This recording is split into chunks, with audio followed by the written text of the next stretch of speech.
लोक नीति निर्माण के बारे में हम लोगों ने डिटेल पढ़ा था, और लोक नीति निर्माण में हम लोगों ने लोक नीतियाँ कैसे बनाई जाती हैं, क्या घटक हैं कौन कौन से जो लोक नीतियों के निर्माण में योगदान देते हैं, सबके बारे में विस्तार से हमने पढ़ा था। अब इसी क्रम को हम लोग आगे जारी रखेंगे और कमियां, नीति निर्माण में क्या कमियां हैं उन कमियों को पढ़ लेते हैं, फिर हम लोग लिख लेते हैं।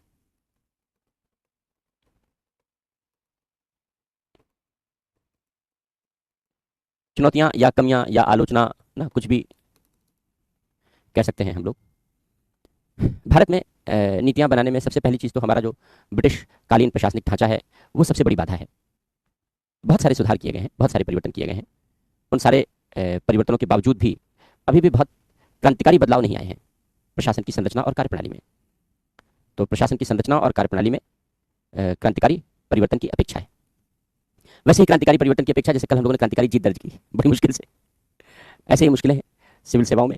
और लेकिन जैसे पाकिस्तान को भारत ने रौंदा, वैसे ही हमें जो ब्रिटिशकालीन प्रशासनिक ढांचा है उसे ही ऐसे रौंदना पड़ेगा, उसे ऐसे ही एक दिन ढंग से कुचलना मसलना पड़ेगा और नई व्यवस्था निर्मित करनी पड़ेगी, जो दुर्भाग्यवश किसी भी प्रधानमंत्री ने इस दिशा में ध्यान नहीं दिया।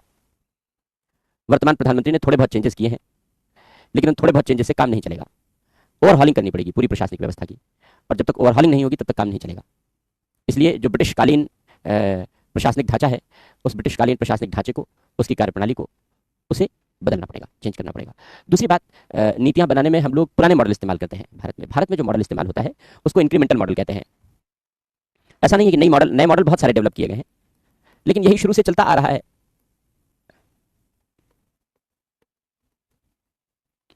यही शुरू से चलता आ रहा है, तो चलता चला जा रहा है भाई, जब शुरू से परंपरा पड़ गई। हम लोग उस मॉडल में नहीं जाना चाहते। नीति निर्माण के, नीति विश्लेषण के अनेक मॉडल होते हैं, नीतियों के कार्यान्वयन के।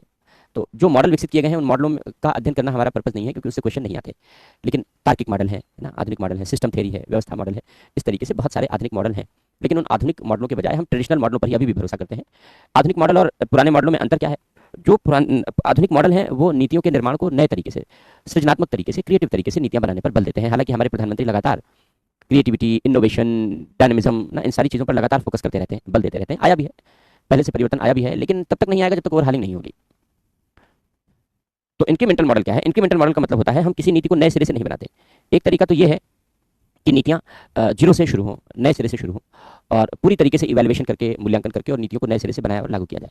लेकिन व्यवहार में ऐसा नहीं होता। व्यवहार में जो नीतियां बनाई जाती हैं वो इंक्रीमेंटल मॉडल के तहत बनाई जाती हैं।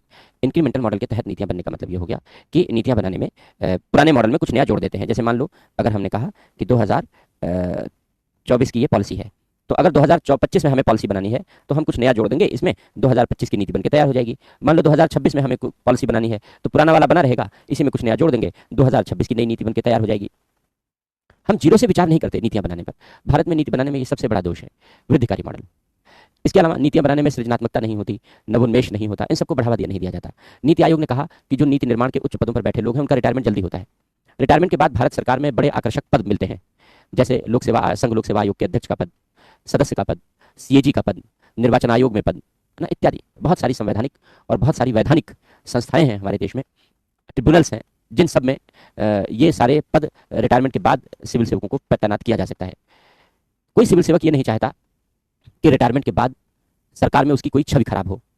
सरकार के वो गुड फेथ में बने रहना चाहता है, साफ सुथरी छवि बनाए रखना चाहता है, जिससे रिटायरमेंट के बाद भी उसे अच्छे पद मिल सके, बेहतर पद मिल सके।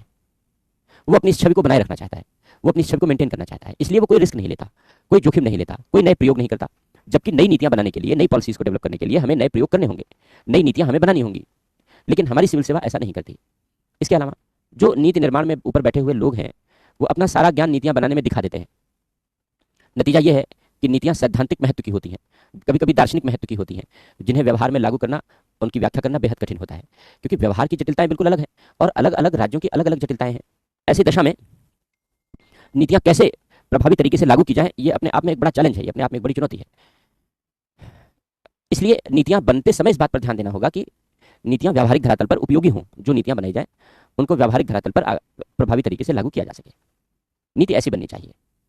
तो हमारे यहाँ जो नीतियां बनती हैं उसमें विद्वता का प्रदर्शन, ज्ञान का प्रदर्शन ज़्यादा होता है। इस बात का ध्यान अवश्य रखा जाता है कि व्यावहारिक धरातल पर लागू करने के लिए ध्यान रखा जाए, फीडबैक लिया जाता है। लेकिन बस वही बात है, अधिकारी अपने अहंकार का प्रदर्शन करते हैं, अपने ज्ञान का प्रदर्शन करते हैं, और उस ज्ञान और अहंकार के प्रदर्शन में नीतियों की गुणवत्ता पीछे चली जाती है। इसीलिए भारतीय नीति निर्माण के बारे में यह कहा जाता है कि भारत में अच्छी नीतियां नहीं बनती रही हैं। कभी कभी तो यह भी कहते रहे कि भारत पॉलिसी पैरालिसिस का शिकार रहा है। भारत पॉलिसी पैरालिसिस का शिकार रहा है। कहने का अर्थ यह है कि भारत में न तो नीतियां अच्छे तरीके से बनती हैं, गुणवत्ता प्रधान तरीके से बनती हैं, और न ही भारत में नीतियां गुणवत्ता प्रधान तरीके से लागू की जाती हैं। तो इसको कहते हैं हम कि भारत में पॉलिसी पैरालिसिस रही है। यस्कल ड्रोर जैसे जो नीति विज्ञान के क्षेत्र में जितने भी शोध करने वाले लोग हैं, उन सब ने नीति निर्माण के विषय में, भारत के नीति निर्माण के विषय में यही बात कही है। हालांकि पिछले करीब एक दशक में थोड़े बहुत चेंजेस लाने की कोशिश की गई है। ट्रेनिंग वगैरह के नए नए उपक्रम शुरू किए गए हैं, मिशन कर्मियों की शुरू किया गया है, बताएंगे आपको, जिससे कि नीति निर्माण में बड़े परिवर्तन लाए जा सकें। थोड़े बहुत चेंजेस यद्यपि आए हैं लेटरल एंट्री वगैरह के बाद से, लेकिन कोई बहुत क्रांतिकारी कदम आया हो ऐसा नहीं कहा जा सकता। अगली बात, नीतियाँ, हमारे यहाँ जो नीतियाँ बनाने वाले लोग हैं वो सामान्य हैं, यानी आईएएस अधिकारी हैं।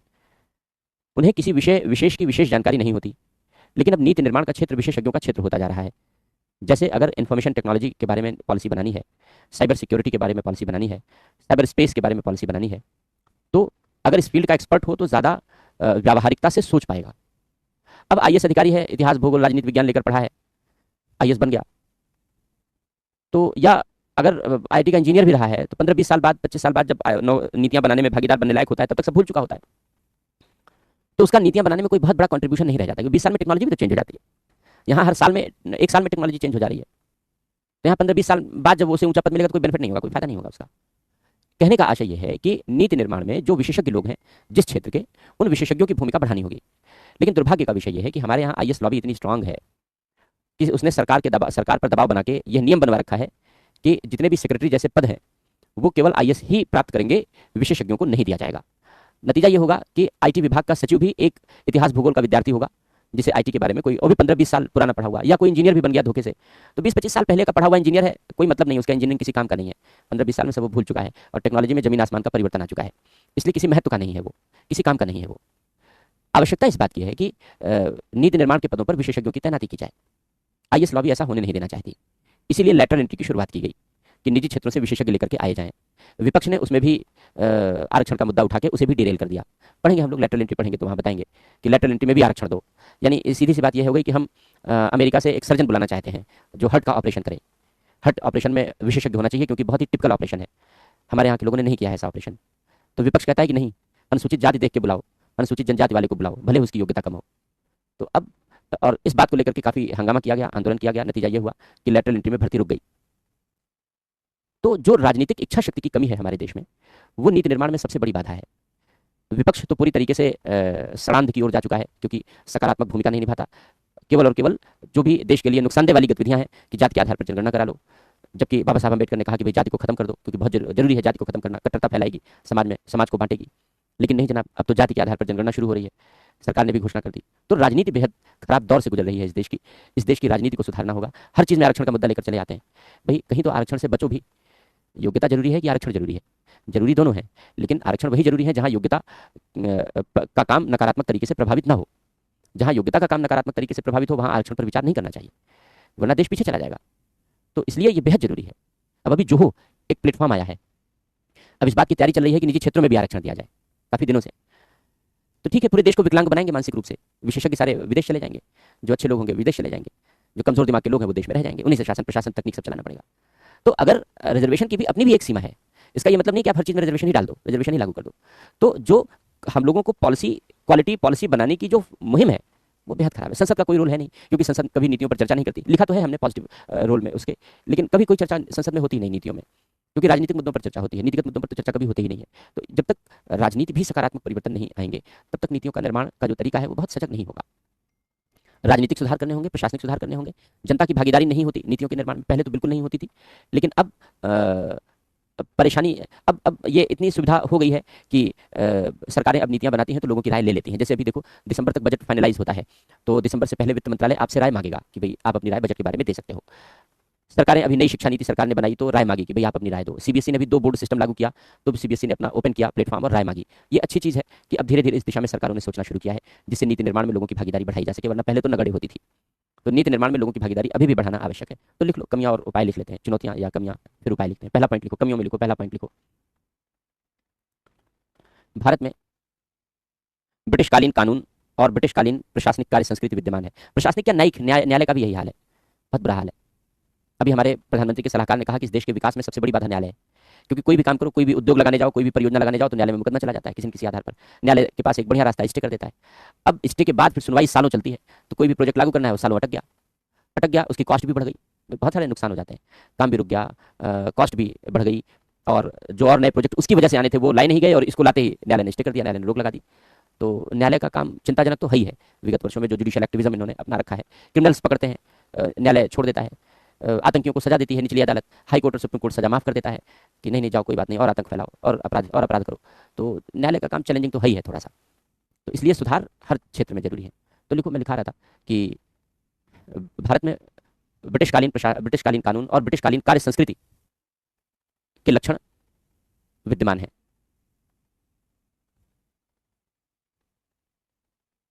ब्रिटिशकालीन कानून और ब्रिटिशकालीन कार्य संस्कृति के लक्षण विद्यमान है। दूसरा पॉइंट लिखो, ब्रिटिशकालीन कानून और कार्य संस्कृति के लक्षण विद्यमान है। सेकंड पॉइंट लिखो, भारत में नीति निर्माण के लिए परंपरागत मॉडल प्रयोग में लाए जाते रहे हैं। परंपरागत मॉडल प्रयोग में लाए जाते रहे हैं, जैसे इंक्रीमेंटल मॉडल, वृद्धिकारी मॉडल। चार्ल्स लिंड ब्लूम है, उन्होंने ये मॉडल दिया है। और जो आधुनिक मॉडल है, उन आधुनिक मॉडल के प्रतिपादक येस्कल ड्रोर माने जाते हैं। आधुनिक मॉडलों के जनक तार्किक मॉडल और ये सब येस्कल ड्रोर माने जाते हैं। फिलहाल वो थ्योरेटिकल है, उधर मैं ले नहीं जाना चाहता। जैसे वृद्धिकारी मॉडल का प्रयोग, इस मॉडल में नीतियां नए सिरे से निर्मित नहीं की जाती। इस मॉडल में नीतियां नए सिरे से निर्मित नहीं की जाती, बल्कि पुराने नीतियों में कुछ नया जोड़ दिया जाता है। पुरानी नीतियों में कुछ नया जोड़ दिया जाता है। अगला पॉइंट लिखो, नीति निर्माण में सृजनात्मकता, नवोन्मेष का प्रायः अभाव रहता है। नीति निर्माण में सृजनात्मकता, नवोन्मेष का प्रायः अभाव रहता है। नेक्स्ट पॉइंट लिखो, नीति निर्माण में विशेषज्ञों की भूमिका अत्यंत सीमित रही है। नीति निर्माण में विशेषज्ञों की भूमिका अत्यंत सीमित रही है, और सामान्यज्ञों का, यानी आईएएस अधिकारियों का और सामान्यज्ञों का वर्चस्व रहा है। और सामान्यज्ञों का वर्चस्व रहा है। अगला पॉइंट लिखो, नीति निर्माण में सिविल सेवकों के द्वारा प्रायः जोखिम नहीं लिया जाता। नीति निर्माण में प्रायः जोखिम नहीं लिया जाता। नीति आयोग का कहना है कि सिविल सेवाओं में उच्च पदों पर सिविल सेवकों का कार्यकाल औसतन 2 वर्ष बचा होता है। सिविल सेवकों का कार्यकाल औसतन 2 वर्ष बचा होता है। वे इस दौरान कोई ऐसा निर्णय नहीं लेना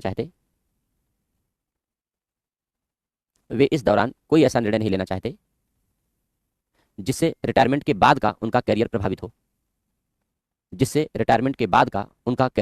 नकारात्मक रूप से प्रभावित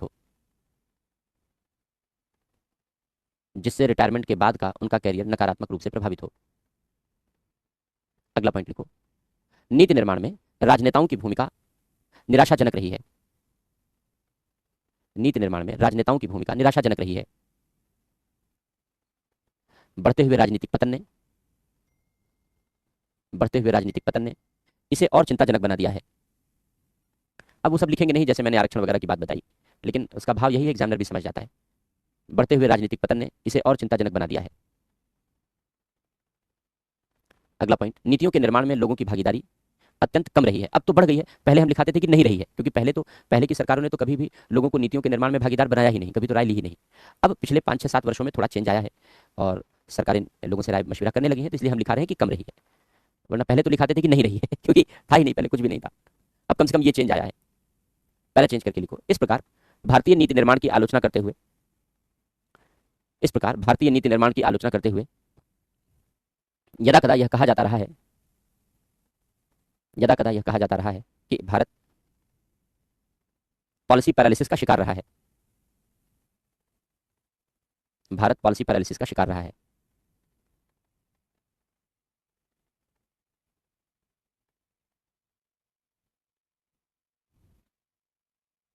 तो ये हो गया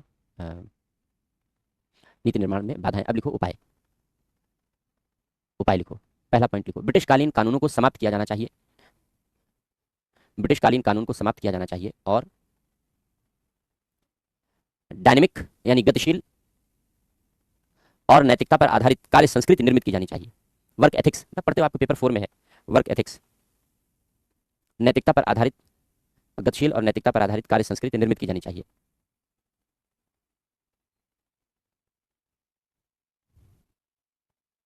नैतिकता पर आधारित कार्य संस्कृति निर्मित की जानी चाहिए। अगला पॉइंट लिखो, नेक्स्ट पॉइंट लिखो।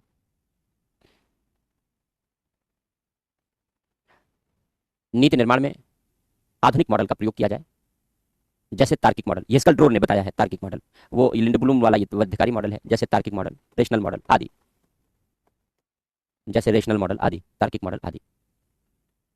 अगला पॉइंट लिखो, नीति निर्माण में सृजनात्मकता और नवोन्मेष को प्रोत्साहन देना चाहिए। सृजनात्मकता और नवोन्मेष को प्रोत्साहन देना चाहिए।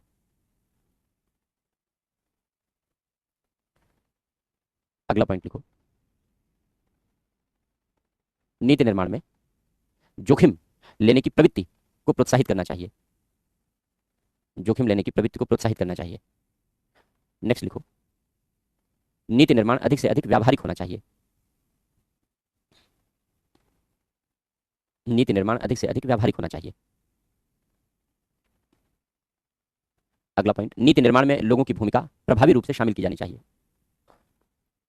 नीति निर्माण में लोगों की भूमिका प्रभावी रूप से शामिल की जानी चाहिए।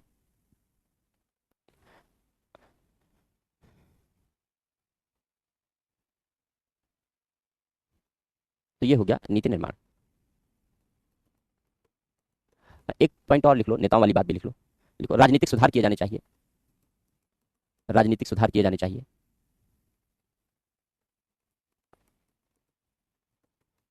जिससे मंत्रियों, संसद एवं राजनेताओं की भूमिका, जिससे मंत्रियों, संसद एवं राजनेताओं की भूमिका नीति निर्माण में प्रभावी हो सके। नीति निर्माण में प्रभावी हो सके। पब्लिक पॉलिसी इंप्लीमेंटेशन अगला टॉपिक है हमारा। पब्लिक पॉलिसी में दो ही टॉपिक इसमें पढ़ने हैं। नीति कार्यान्वयन, तो कार्यान्वयन का अर्थ है लागू होना। लागू होने का अर्थ है नीतियों का लाभ लक्षित समूहों तक पहुंचाना। नीतियों का लाभ लक्षित समूहों तक पहुंचाना, जो जिनको टारगेट रख के बनाया गया है उन तक नीतियों का लाभ पहुंचे, इसी को नीति कार्यान्वयन कहते हैं। किसका दायित्व है नीति कार्यान्वयन का? दायित्व किसका है? सिविल सेवकों का है, जो क्षेत्रों में है, मुख्यालय वाले नहीं, क्षेत्रीय कार्यालय वाले, यानी लाइन एजेंसी जैसा काम है। लाइन एजेंसी जैसा काम है। पॉलिटी पढ़ रहे थे तो लाइन एजेंसी, स्टाफ एजेंसी समझा था हमने। तो लाइन एजेंसी का काम है जो क्षेत्रों में, एक तो मुख्यालय में होते हैं, सचिवालय में होते हैं, वो तो स्टाफ हो जाते हैं। स्टाफ एजेंसी क्योंकि परामर्श देने का कार्य करते हैं, जैसे सचिव परामर्श देने का काम करता है। लेकिन जो क्षेत्रों में, जिलों में तैनात सिविल सेवक होते हैं, वो क्षेत्रीय कार्यालय में काम करते हैं और वो लाइन एजेंसी के रूप में काम करते हैं। इनकी जो मॉनिटरिंग है, निगरानी है, वरिष्ठ सिविल सेवक करते हैं। सचिवालय करता है। अगर निदेशालय है राज्यों में रहता है तो राज्यों का निदेशालय भी करता है, और मंत्री करता है। मॉनिटरिंग क्यों की जाती है? हमने पढ़ा था, जिससे आने वाली बाधाओं को दूर किया जा सके और यह सुनिश्चित किया जा सके कि नीतियों का कार्यान्वयन बाधा रहित तरीके से हो, बेहतर तरीके से हो। तो इस तरीके से नीतियों का कार्यान्वयन का ढांचा निर्मित किया गया है। मंत्री यहाँ नीतियों के कार्यान्वयन के संबंध में आदेश पारित करता है, निर्णय लेता है, नीतियां बनाता है, नियमों में परिवर्तन करता है, जो कुछ भी है, जिससे नीतियां बाधा रहित तरीके से चल सकें। वरिष्ठ अधिकारी, सचिवालय में बैठे हुए लोग अनुभवी होते हैं, अपने अनुभव से वो आने वाली बाधाओं को दूर करने का प्रयास करते हैं। सचिवालय नीति निर्माण का स्तर है, तो ऐसी नीतियां बनाई जा सकती हैं, परिवर्तन किया जा सकता है, जिससे कि नीतियों के कार्यान्वयन को और ज़्यादा सुविधाजनक बनाया जा सके और बाधाओं को दूर किया जा सके। लेकिन जैसे नीति कार्य निर्माण में हम लोगों ने पढ़ा कि ठीक है भाई, बनाना सरकार की जिम्मेदारी है, मंत्री की जिम्मेदारी है, लेकिन और भी बहुत सारे घटक इसको प्रभावित करते हैं। ठीक उसी तरीके से जो नीतियों का कार्यान्वयन है, उसमें भी यही बात है।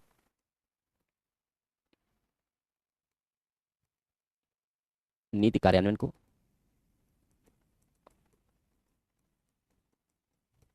प्रभावित करने वाले घटक, नीति कार्यान्वयन को प्रभावित करने वाले घटक कौन कौन से हैं? पहला घटक है सरकारी घटक। ऐसे दो भागों में बांट लेंगे हम लोग, जैसे वहां किया था वैसे ही। और यह है गैर सरकारी घटक।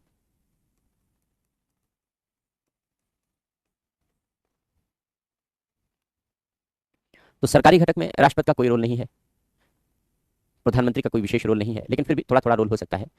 तो प्रधानमंत्री, मंत्री, कैबिनेट, संसद, सिविल सेवक,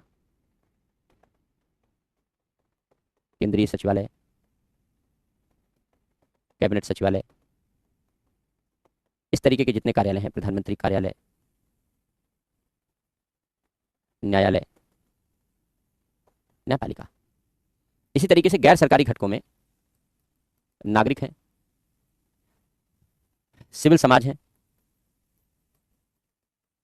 यहां एनजीओ की भूमिका थोड़ी डिफरेंट हो जाती है। हित समूह या दबाव समूह है, मीडिया है, अंतर्राष्ट्रीय संगठनों का कोई योगदान नहीं है। तो कैसे नीतियों के कार्यान्वयन पर क्या क्या प्रभाव पड़ता है, इन सब के बारे में हम लोग यहाँ पर चर्चा कर लेते हैं। जो प्रधानमंत्री है, क्योंकि प्रधानमंत्री नीतियों के कार्यान्वयन को सीधा प्रभावित नहीं करता, क्योंकि राष्ट्र का मुखिया है और नीति निर्माण इन सारी चीज़ों में उसकी भूमिका महत्वपूर्ण बनी रहती है। लेकिन अगर कहीं कोई सुधार करने हैं, जैसे मैंने बताया कि भाई अंग्रेजी काल की प्रशासनिक व्यवस्था बदलनी है, तो सुधारों से ही बदली जा सकती है ना, तो सुधार करने पड़ेंगे। तो सुधार के लिए प्रधानमंत्री को ही कदम उठाना पड़ेगा। और भी जो अन्य सुधार हैं, न्यायालय के सुधार हैं, या फिर संसद राजनीति के सुधार है, सुधार के लिए तो पहले इसी को करनी पड़ेगी। मंत्री, जो विभाग का मंत्री होता है, वो मॉनिटरिंग करता है, निगरानी करने का काम है इसका, और नए नियम बनाता है, निर्णय लेता है, नए नियम आदि बनाना, निर्णय लेना, जिससे कि नीति कार्यान्वयन को सुविधाजनक बनाया जा सके, नीति कार्यान्वयन को सुविधाजनक बनाया जा सके। कैबिनेट का रोल भी प्रधानमंत्री जैसा ही है, जैसा प्रधानमंत्री का रोल है वैसा ही कैबिनेट का रोल है। संसद की भूमिका यहां पर अच्छी है, सतर्क है, लेकिन अगर संसद चाहे तो, जैसे संसद प्रश्न पूछती है, चर्चा करती है, प्रस्ताव लाती है, इनके माध्यम से कमियों को प्रकट करना और दबाव बनाना। संसद के पास प्रश्न पूछने का अवसर है, चर्चा कराने का अवसर है, इन सब के माध्यम से संसद दबाव बना सकती है और सुधार के लिए कह सकती है, लेकिन तब जब संसद में कामकाज हो। हमारी आज की संसद नहीं, वो तो बेहद घटिया है, बेहद खराब है, क्योंकि पूरा समय बर्बाद करती है, हमारा पैसा बर्बाद करती है। जो हमारा पैसा है, टैक्स का पैसा है, जनता के टैक्स का पैसा है, वो लोकतंत्र के नाम पर, बोलने की आज़ादी के नाम पर, संसदीय विशेषाधिकार के नाम पर बैठकर केवल पैसा बर्बाद करते हैं, अपनी राजनीतिक भड़ास निकालते हैं। तो संसद राजनीतिक भड़ास निकालने का साधन नहीं है, वो बाहर मैदान में करो। संसद में बैठकर नीतियों और कानूनों पर चर्चा होनी चाहिए, लेकिन वो राजनेताओं को अकल न जाने कब आएगी, और हम भी ऐसे राजनेता बार बार चुन के भेज देते हैं। जो सिविल सेवक हैं, वो दो तरीके के सिविल सेवक हैं, एक तो वरिष्ठ सिविल सेवक हैं और एक जो क्षेत्रीय क्षेत्र में नियुक्त हैं। जो वरिष्ठ सिविल सेवक हैं, उनका काम मॉनिटरिंग है और नीतियों के कार्यान्वयन को सुविधाजनक बनाना, आसान बनाना, क्योंकि सीनियर हैं, इन्हें पता है कहां कहां क्या गलतियां होती हैं, बाधाओं को दूर करना, सुविधाजनक बनाना। जो क्षेत्र में नियुक्त सिविल सेवक हैं, इनके ऊपर कार्यान्वयन का दायित्व है, वो हम लोग पढ़ चुके हैं, वो कार्यान्वयन का दायित्व निभाते हैं। जो केंद्रीय सचिवालय, कैबिनेट सचिवालय, प्रधानमंत्री कार्यालय हैं, ये सब मॉनिटरिंग का काम करते हैं, ये सब निगरानी का काम करते हैं, और इनका भी योगदान होता है नीति कार्यान्वयन को सुविधाजनक बनाने में। ये भी नीति कार्यान्वयन को मॉनिटरिंग के साथ ही जुड़ा है। मॉनिटरिंग का मतलब है कि बाधा दूर करना और सुविधाजनक बनाना। मॉनिटरिंग इसीलिए की ही जाती है, हम लोगों ने पढ़ा है। तो न्यायालय, इसकी प्रत्यक्ष भूमिका नहीं है, क्योंकि न्यायालय स्वतंत्र और निष्पक्ष है। न्यायालय को सरकार के राजनीतिक और प्रशासनिक कामकाज में कोई भूमिका नहीं दी गई है। उसका काम केवल न्याय करना है, क्योंकि 5 करोड़ से ज़्यादा केसेस पेंडिंग है, 5.25 करोड़ हो चुके हैं, और 86,000 से ज़्यादा केसेस तो अकेले सुप्रीम कोर्ट में पेंडिंग है। इसलिए न्यायालय इस पर ध्यान दे तो ज़्यादा बेहतर होगा। इसलिए न्यायालय को प्रशासनिक और राजनीतिक कार्यों से अलग रखा गया है, क्योंकि नीति बनाना राजनीतिक कार्य है, लागू करना प्रशासनिक कार्य है, तो राजनीतिक और प्रशासनिक कार्यों से अलग रखा गया है। लेकिन हम लोगों ने पढ़ा कि न्यायालय राजनीतिक कार्यों में शामिल होता है, क्योंकि नीतियां बनाने में शामिल होता है जब सरकारें उपेक्षा करती हैं। ऐसे ही जब प्रशासन अपने दायित्वों की उपेक्षा करता है, तो न्यायालय को प्रशासनिक कार्यों में शामिल होना पड़ता है। कब होता है ऐसा अवसर? ऐसे अवसर कब मिलते हैं? जब, आगे लिख देते हैं यहाँ पे ना, इसको नेक्स्ट पेज पर लिख देते हैं, न्यायालय को भूमिका निभाने का अवसर तब मिलता है जब विधि की भूल होती है, यानी अधिकारी ने कानून का गलत तरीके से प्रयोग कर दिया, कानून गलत तरीके से लागू कर दिया, तथ्य की त्रुटि होती है, किसी तथ्य को गलत तरीके से लागू कर दिया। प्रक्रिया की त्रुटि होती है, किसी प्रक्रिया को गलत तरीके से लागू कर दिया। अधिकारों का दुरुपयोग कर दिया, मिसयूज ऑफ अथॉरिटी है, अधिकारों का दुरुपयोग है। अधिकारों का दुरुपयोग का मतलब है कि भाई गलत तरीके से अधिकारों का प्रयोग किया जा रहा है, भ्रष्टाचार किया जा रहा है ना। भ्रष्टाचार भी इसी में आ जाता है, लेकिन अलग से लिख दे रहे हैं क्योंकि कुछ ज्यादा ही है हमारे देश में, तो अलग से लिख देना जरूरी। तो अगर नीतियों के कार्यान्वयन में कहीं कोई भ्रष्टाचार हुआ तो फिर भ्रष्टाचार में वो भूमिका निभाता, भ्रष्टाचार को दूर करने में भूमिका निभाता है। खुद भी भ्रष्टाचार में भूमिका निभाता है, खुद भी रिश्वत ले लेता है। अभी एक जज साहब के यहाँ करोड़ों रुपए पकड़े गए थे, और भी बहुत सारे पुराने जज साहब रहे हैं जिनके ऊपर आरोप लगे, उन्होंने त्यागपत्र दे दिया, किसी को ऊपर एक्शन नहीं लिया गया। तो रिश्वतखोर जज रहे हैं, हाईकोर्ट, सुप्रीम कोर्ट, हर जगह रहे। सुप्रीम कोर्ट में रामास्वामी पर रिश्वत लेने का आरोप सिद्ध हो गया था, लेकिन हटाया नहीं जा सका। तो न्यायपालिका में भी रिश्वतखोरी है, करप्शन है, लेकिन कम से कम ठीक है कि भाई वो प्रशासनिक भ्रष्टाचार पर नियंत्रण लगाने का काम करते हैं। अधिकारों का अतिलंघन, अधिकारों का अतिलंघन यानी अधिकारों को लांघ जाना, जो काम नहीं दिया गया है वो काम भी करने लगना। तो न्यायपालिका का कोई प्रत्यक्ष रोल नहीं है, हमने लिखा, देखो कोई प्रत्यक्ष भूमिका नहीं है, क्योंकि स्वतंत्र और निष्पक्ष न्यायपालिका है। राजनीतिक और प्रशासनिक कार्यों से उसे अपने आप को अलग रखना चाहिए। 5.25 करोड़ पेंडेंसी है, उस पर ध्यान दे तो बेहतर होगा।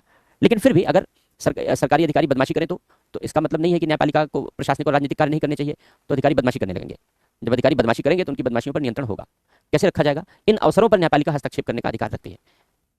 तो अगर नीतियों के कार्यान्वयन में ये गलतियां हों, ये कमियां हों, तो न्यायपालिका भूमिका निभाएगी। अगर ये कमियां नहीं होती हैं तो न्यायपालिका कोई रोल प्ले नहीं करती, कोई भूमिका नहीं निभाती। तो ये हो गया सरकारी घटक। अब देखो गैर सरकारी घटकों में ये तो हम लोगों ने पढ़ लिया है, जन सहभागिता, तो वो नागरिकों की भागीदारी है, वो हम लोगों ने लिख लिया है। वहां पे देखो सिविल समाज भी हम लोगों ने पढ़ लिया है, वो हम लोगों ने लिख भी लिया है, वहां देखेंगे हम लोग। अब आता है एनजीओ की बारी। अब यहाँ पहले हमने नीतियों के निर्माण में एनजीओ और सिविल समाज को एक जैसा लिखा है, एक साथ लिखा है। यहाँ हमने अलग कर दिया। अलग इसलिए कर दिया क्योंकि जो एनजीओ हैं वो दो तरीके के अब हो जाते हैं नीतियों के लागू करने में। एक एनजीओ होते हैं जो सिविल समाज जैसा रोल प्ले करते हैं, दूसरे एनजीओ होते हैं जो सरकार का पैसा लेते हैं और जो काम सरकारी अधिकारियों को करना चाहिए था वो काम एनजीओ करने लगते हैं, वो भूमिका एनजीओ निभाने लगते हैं। तो दो तरीके का रोल है एनजीओ का, एक तो सिविल समाज की भांति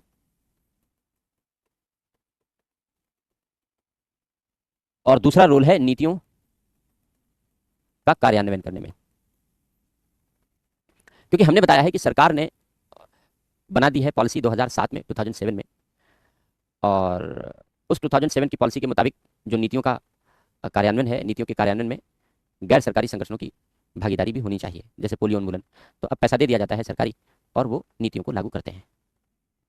दबाव समूह पढ़ चुके हैं नीतियों के निर्माण में, ऑलरेडी हम लोग विस्तार से हम लोगों ने पढ़ा है। अपने हितों को पूरा करने के लिए सरकार पर दबाव बनाते हैं, वही तरीके हैं जो हम लोगों ने पढ़ा है। तो उन्हीं तरीकों का इस्तेमाल करके वो अपनी भूमिका का निर्वाह करते हैं।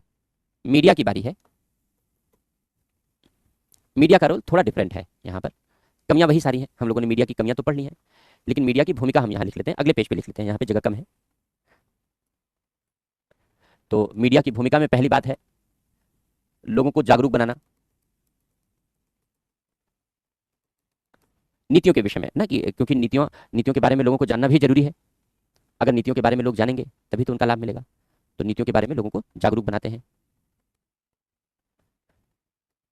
भ्रष्टाचार को प्रकट करना, नीतियों को लागू करने में अगर कहीं कोई करप्शन का केस है, कोई रिश्वत ले रहा है, कोई मांग रहा है ना, इस तरीके की जो चीजें हैं उनको सामने लाते हैं और फिर उन पर कार्रवाई होती है।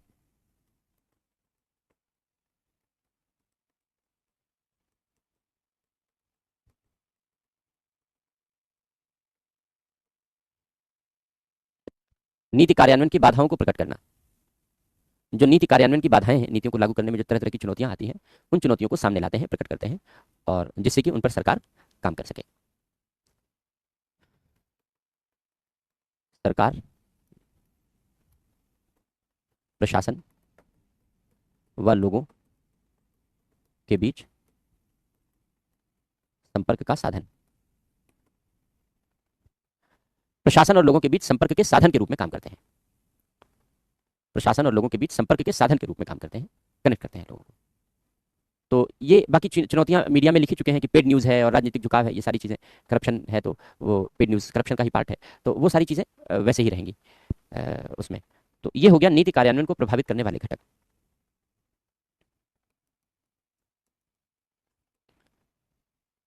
अब क्या चुनौतियां हैं नीतियों को लागू करने के लिए और क्या उपाय किए जाने चाहिए, हम लोग इसके बारे में पढ़ लेते हैं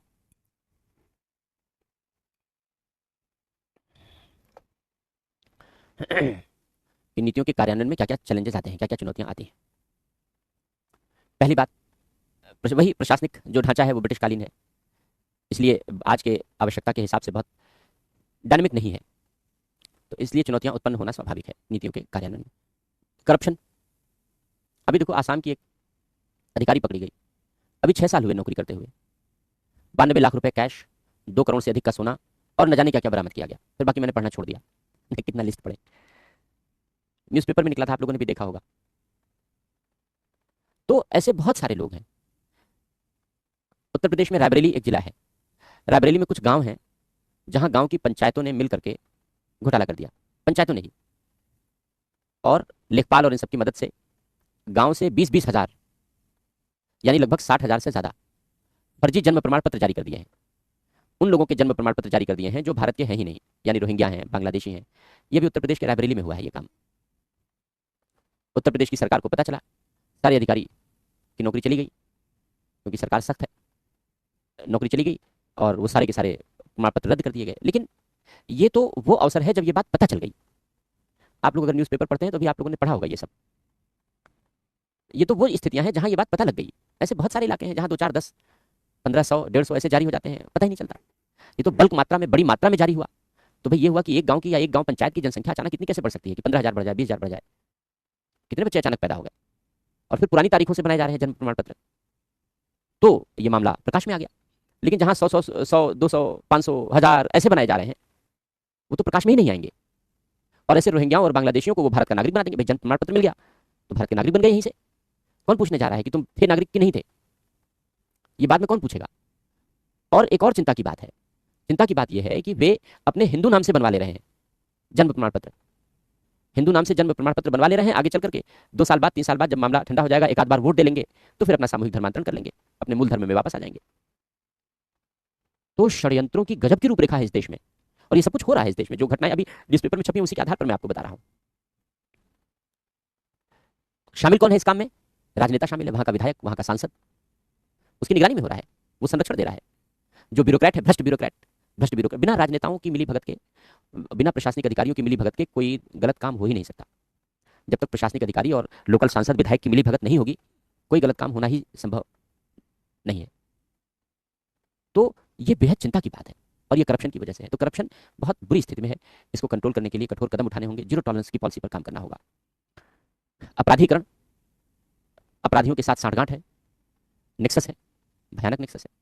अभी जब उत्तर प्रदेश में लॉ एंड ऑर्डर को कंट्रोल करने के लिए सरकार ने शिकंजा कसा, तो क्या क्या चीजें सामने नहीं आई। ऐसे डिप्टी एसपी, ऐसे एसपी जो बड़े बड़े खूंखार अपराधियों को बचाते रहे, सीबीआई अधिकारी, सबके खिलाफ जांच बैठा दी गई। ऐसे सीबीआई अधिकारी जो बड़े बड़े अपराधियों, माफियाओं, खूंखार माफियाओं, अंतर्राष्ट्रीय माफियाओं को बचाते रहे उत्तर प्रदेश में, उनके लिए काम करते रहे। ये तो अभी पिछले 5-6 सालों के बीच की घटनाएं हैं। और एन वोहरा की रिपोर्ट, एन वोहरा की रिपोर्ट हम लोग पहले से ही पढ़ते आ रहे हैं कि एन वोहरा ने कहा है कि भारत में राजनेताओं, अधिकारियों और अपराधियों के बीच एक गठजोड़ बना हुआ है। इस गठजोड़ को तोड़ने के लिए भी हमने बहुत संवेदनशीलता नहीं दिखाई है। उत्तर प्रदेश सरकार है वो थोड़ी एक्टिव है इस मामले को लेकर के। बाकी एक राज्य से काम नहीं चलेगा, पूरे देश को एक्टिव होना होगा, कानून बनाने पड़ेंगे इसके लिए कठोर, प्रधानमंत्री को एक्टिव होना होगा, संसद को काम करना होगा इसके लिए, इस आपराधिक गैंग को तोड़ने के लिए जो अधिकारियों और प्रशासनिक अधिकारियों के साथ मिलकर काम कर रहा है। हालांकि अब तोड़ा जा रहा है, क्योंकि जो संगठित अपराधियों का गैंग है उसके पीछे NIA, ED, CBI, NCB, narcotics control bureau सब हाथ धो के पीछे पड़े हुए हैं। भारत सरकार के गृह मंत्रालय की ओर से उन ओपन हैंड दे दिया गया, खुली छूट दे दी गई एजेंसियों को। तो अच्छी चीज़ है, लेकिन थोड़े बहुत प्रशासनिक सुधार भी कर लेने चाहिए। पुलिस सुधार नहीं हुआ, 1861 का पुलिस कानून है, उसमें सुधार करना होगा। नीतियां सैद्धांतिक होती हैं, व्यावहारिक महत्व की नहीं होती, तो व्यवहार में नीतियों को समझने और लागू करने में बाधाएं आती हैं। लोगों की भागीदारी नहीं होती नीतियों के कार्यान्वयन में। अगर नीतियों के कार्यान्वयन में लोगों की भागीदारी अच्छी हो तो नीतियों का कार्यान्वयन बेहतर हो, लेकिन ऐसा हो नहीं पाता। तो ये सब चैलेंजेस हैं, इन सब चैलेंजेस को दूर किया जाए तो नीतियों का कार्यान्वयन बेहतर बनाया जा सकता है। लिखो, पॉइंट पे लिखते चलते हैं। पहला पॉइंट लिखो, भ्रष्टाचार। समझाने की जरूरत नहीं है, लिखना भी जानते हो, करना भी जानते हो, करना नहीं है, लिखना है केवल, भ्रष्टाचार। दूसरा लिखो, राजनीति एवं प्रशासन का अपराधीकरण, राजनीति एवं प्रशासन का अपराधीकरण। ब्रैकेट में लिखो, एन वोहरा रिपोर्ट के अनुसार, एन वोहरा रिपोर्ट के अनुसार। नेक्स्ट लिखो, ब्रिटिशकालीन कानून एवं कार्य संस्कृति, ब्रिटिशकालीन कानून एवं कार्य संस्कृति।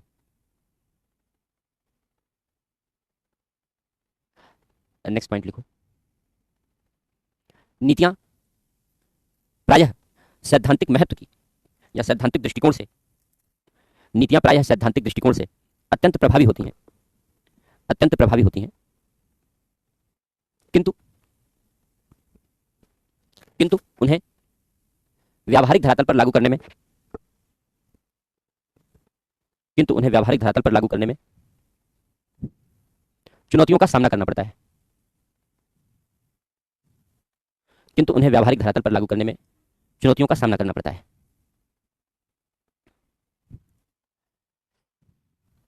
अगला पॉइंट लिखो, नेक्स्ट पॉइंट लिखो। नीति कार्यान्वयन में लोगों की भागीदारी अपेक्षा के अनुरूप कम है। थोड़ा सर्वाइकल का पेन है, इतनी देर तक मैंने सोचा कि पढ़ा लूं, न लगाना पड़े, लेकिन गर्दन साथ नहीं दे रही थी, तो इसलिए फिलहाल कॉलर पहनना ही पड़ा।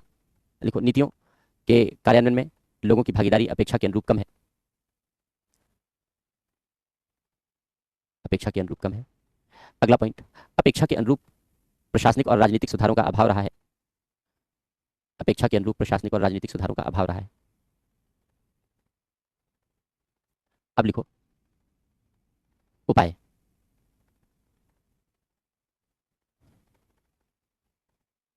ये तो हम लोगों ने चुनौतियां पढ़ ली हैं, अब उपाय लिख लो या सुझाव लिख लो। पहला लिखो, भ्रष्टाचार और अपराधीकरण को समाप्त करने के लिए,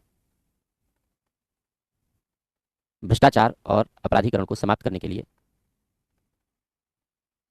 जीरो टॉलरेंस की पॉलिसी पर कार्य किया जाए।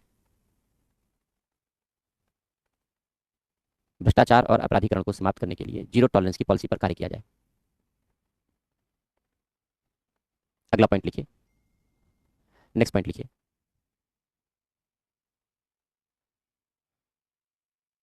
कठोर प्रशासनिक राजनीतिक सुधार किए जाएं और नई कार्य संस्कृति विकसित की जाए।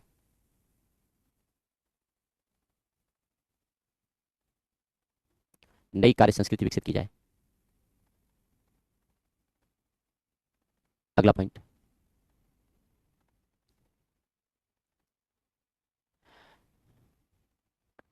ब्रिटिशकालीन कानूनों और कार्यप्रणालियों को समाप्त किया जाए।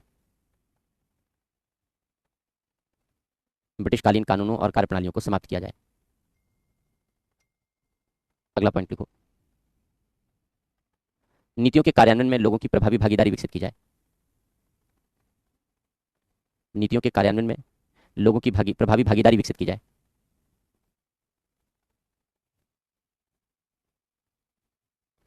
अगला पॉइंट, नीति कार्यान्वयन को प्रभावी बनाने के लिए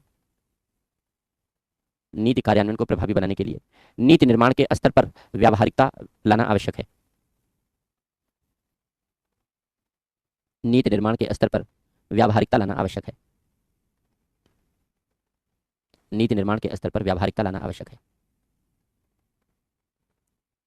तो ये हो गया नीति कार्यान्वयन में क्या बाधाएं हैं और उन बाधाओं को कैसे दूर किया जा सकता है, इसके बारे में हम लोगों ने चर्चा कर ली। अब ये टॉपिक भी हम लोगों ने कंप्लीट कर लिया है। इसके बाद फिर नेक्स्ट जो यूनिट है हमारी, वह है विकास प्रक्रिया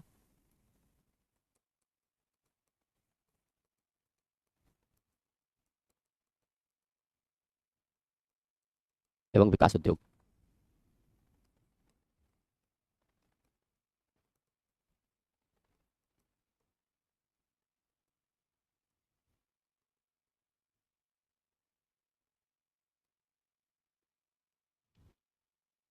ये सेकंड लास्ट यूनिट है हमारी।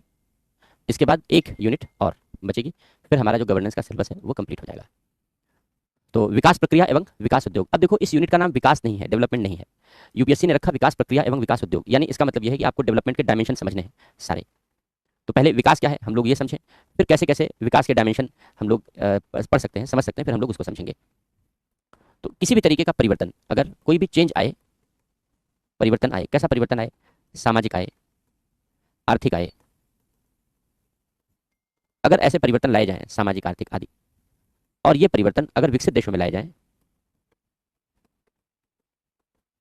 और विकासशील देशों में लाए जाएं, तो इन्हें अलग अलग नाम से संबोधित करते हैं। विकसित देश में नवीनता कहते हैं कि भाई नयापन आया है।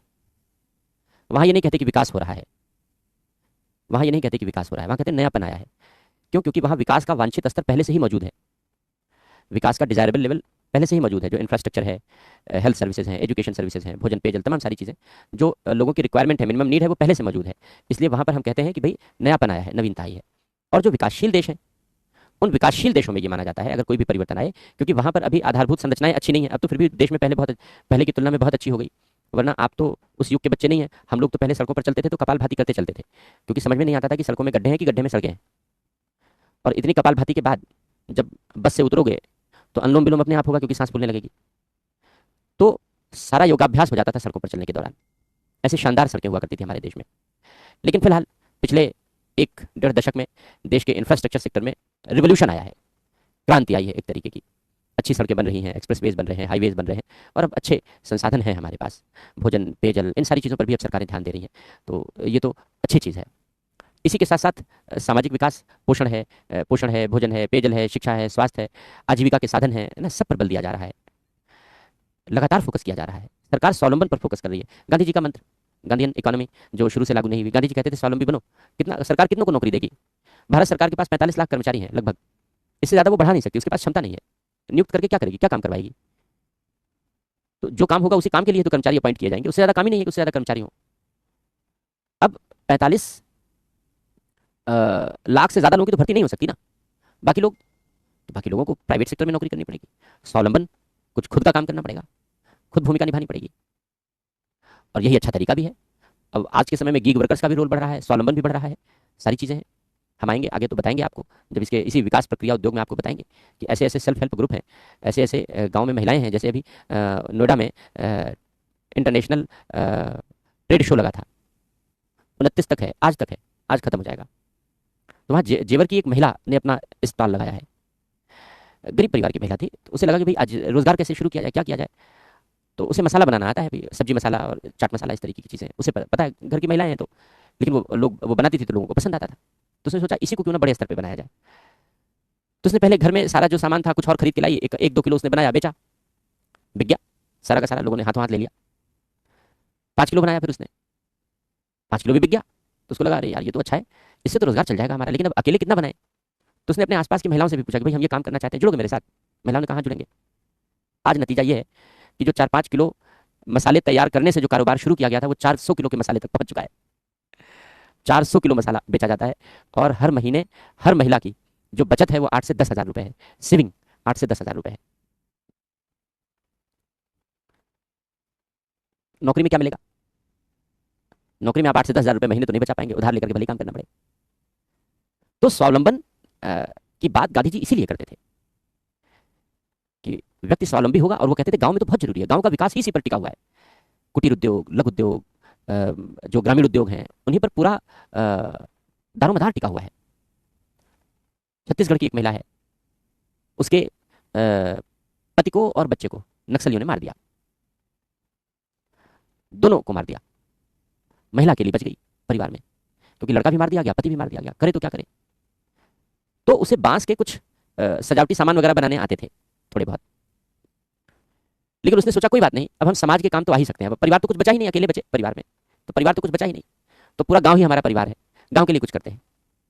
उस महिला ने गांव की महिलाओं को एकत्र करके और सबको बांस से अच्छे अच्छे सजावटी सामान, घर में उपयोग में आने वाले सामान, इन सबको बनाना सिखाना शुरू किया।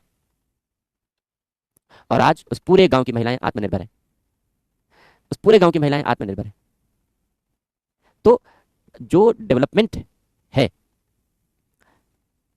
डेवलपमेंट में हमें सबको मिलकर भूमिका निभानी पड़ेगी, हमको सबको मिलकर काम करना पड़ेगा, तभी सामाजिक आर्थिक परिवर्तन आएगा। और विकासशील देशों में जो सामाजिक आर्थिक परिवर्तन आएगा वो विकास कहलाएगा, क्योंकि यहां पर विकासशील देशों में सामाजिक आर्थिक विकास के लक्षण अच्छे नहीं है, इसलिए जो भी चेंज होंगे वो डेवलपमेंट के नाम से होंगे। तो विकास विकासशील देशों का लक्षण है, विकसित देशों का लक्षण नहीं है, कहने का मतलब यह है। जब हम विकास की बात करते हैं तो उसमें मुख्यतः सामाजिक आर्थिक परिवर्तन है। लेकिन अगर सामाजिक आर्थिक परिवर्तन लाना है तो क्या बिना प्रशासनिक परिवर्तन के संभव है? अगर प्रशासन में थोड़े बहुत सुधार नहीं किए गए होते तो क्या विकास का कुछ लाभ आपको मिलता? नहीं मिलता। तो सामाजिक आर्थिक परिवर्तन के लिए यानी विकास के लिए प्रशासनिक परिवर्तन यानी प्रशासनिक विकास भी जरूरी है। और प्रशासन का विकास करने के लिए राजनीति में परिवर्तन जरूरी है, क्योंकि राजनीति ही निर्णय लेगी। राजनीति निर्णय तब लेगी जब समाज के लोग राजनीति से कहेंगे निर्णय के लिए, यानी सामाजिक परिवर्तन जरूरी है। तो सामाजिक परिवर्तन, प्रशासनिक परिवर्तन सब आपस में मिले जुले हैं। तो प्रशासनिक परिवर्तन को हम लोग कहते हैं प्रशासनिक विकास। यानी विकास एक अत्यंत व्यापक अवधारणा है। परंपरागत रूप में तो हम कहते हैं कि विकास का मतलब है सामाजिक आर्थिक परिवर्तन, लेकिन विकास भिन्न भिन्न रूपों में माना जाता है। प्रशासनिक विकास को भी इसमें समाहित कर लिया जाता है, शामिल कर लिया जाता है। कैसे ये सारे परिवर्तन होते हैं, कैसे ये सारे चेंज किए जाते हैं, इसी बात को समझना यहाँ पर हमारा पर्पस है।